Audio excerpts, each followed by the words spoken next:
Good day, ladies and gentlemen. Welcome to another exciting video on international business. And today we are going to take a look at globalization and its benefits.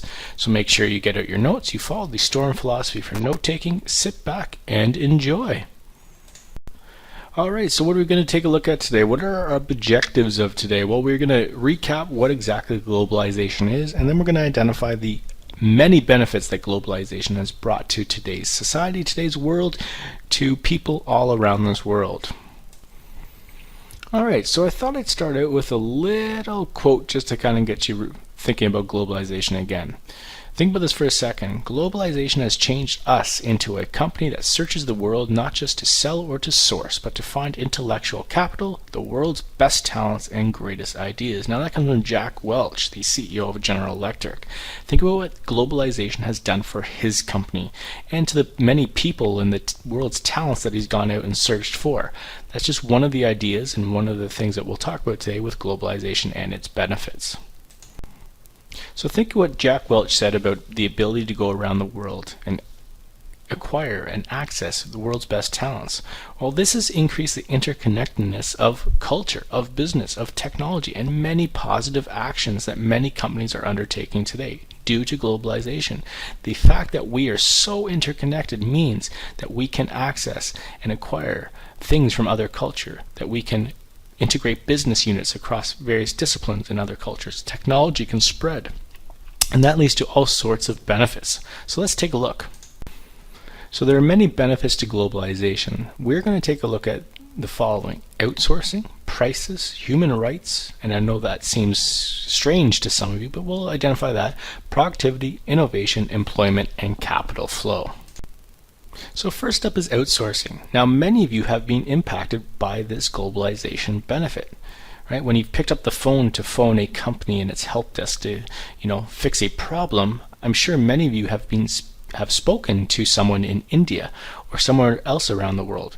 Many McDonald's are actually going and moving their drive-through voice automated system to ordering food from a person who's on the other hand that's over in India. So outsourcing is really driving business. It's allowing businesses to use cheaper raw materials and labor around the world. Because of this, it's also driving up minimum wages.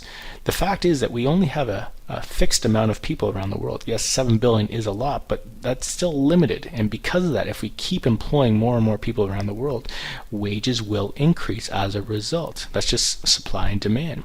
So because of globalization, it's led to outsourcing. Because of outsourcing, it's led to people employed all around the world, and because of that, they are now earning more and more money.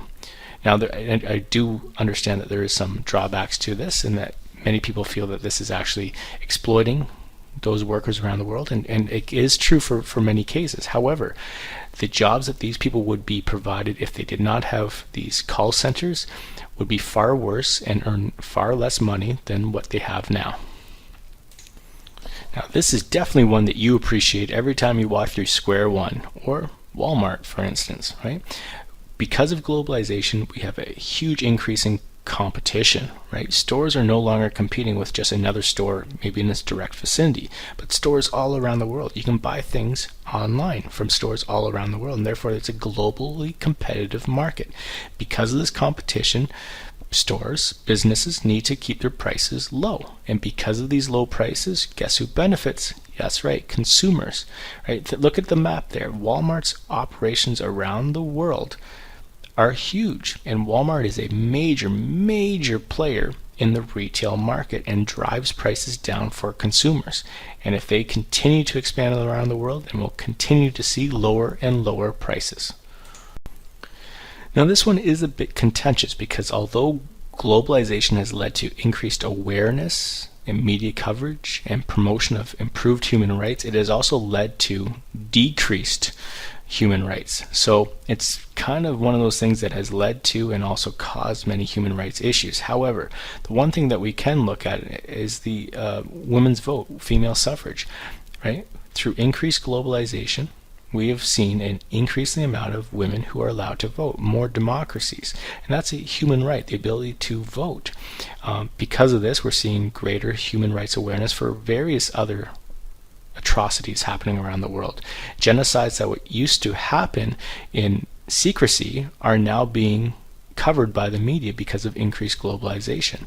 So politicians and governments may be, really causing grave injustices in their countries, but through globalization we're getting more media coverage on there, and therefore hopefully leading to decreased abuses of human rights. Productivity is another benefit of human rights. Because of the global marketplace, countries can now focus on what they're good at. Now, this goes all the way back to the early David Ricardo and his theory on comparative advantage, but it's something that's being continuously promoted through increased globalization. So now, if you think of our country, Canada, we can really focus on hockey players and maple syrup and various other things that we're good at. Whereas, places like Japan can really focus on technology. They don't have to worry about providing all goods for their citizens. They can import and export and therefore provide all goods in that way through trade and through increased globalization.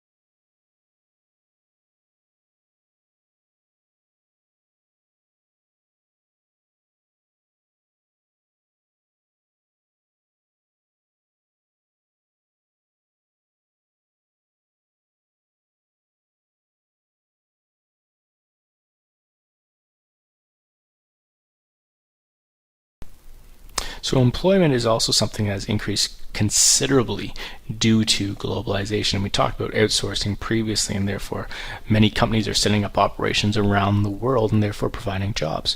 Well, what we've seen is that the rate of unemployment around the world has dropped considerably. Now, granted, many countries already had low unemployment rates prior to globalization, but we're starting to see these low unemployment rates filter throughout the world, and now countries that are in Africa that you would never have thought would have low unemployment are starting to show low unemployment. There's obviously some countries that still have work to do, but greater flow of goods and services and ideas have led to increased jobs, in increased industry, and therefore increased wages.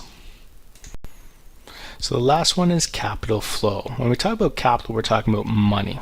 Right? So the flow of money through globalization and through businesses operating around the world, we now see that capital, that money, is also flowing around the world through all these different operations. And because of that, there's increased investment in these foreign markets from businesses and from individuals. And because of that, we're seeing a decrease in lending restrictions, therefore allowing businesses to really use their capital to expand and innovate and invest back into their business units. And therefore capital flow has come as a result of globalization. So globalization has brought with it many benefits and, yes, even some negatives. But no matter what position you take on it, you can't ignore the fact that it has provided many, many benefits. And as a result, the world and people who live within our world has benefited as well. Well, that brings us to the end of our lecture for today. So, considering all of these benefits, how has globalization changed Canada? What have you seen as a result of increased globalization? We've talked about the world, but can you add anything to this discussion? How has the world benefited, or changed, I should say, due to globalization? All right, so make sure you have your notes in order. Make sure you have your discussion questions for tomorrow. And well, that's it. That's all. That's everything. We'll see you tomorrow.